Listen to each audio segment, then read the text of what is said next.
Assalamu alaikum fam, hope you're doing well. I made some honey mustard barbecue chicken. It's organic. It is full of flavor. You put a little bit of molasses, you put a little bit of salt, a little bit of tad bit of soy sauce, not too much because you won't overdo the salt.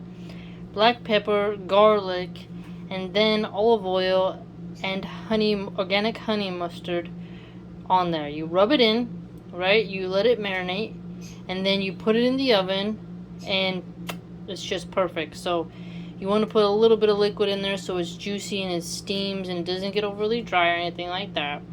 But honey mustard barbecue chicken is very popular. You could definitely serve it with a bunch of kids. They love it.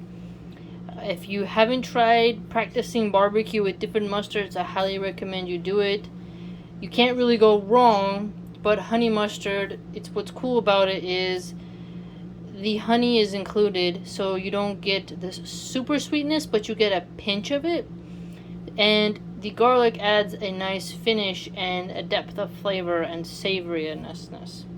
So I'm going to serve it over white rice with a side of parsley curry potatoes. I know, starch heavy, not ketogenic, but still very delicious. So alhamdulillah, mashallah for everything. Try to make a similar recipe. You could also put a little bit of rice vinegar in there if you want a little bit of tang.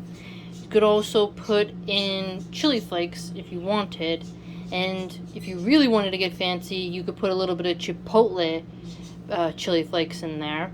And if you can't find it, just order them on whole on Amazon, wash them, let them dry off, and then blend them in your blender. Make sure you have ventilation because you'll cough, and then include that in the marination process. So, mashallah, it's really good. So, hope you have a great day.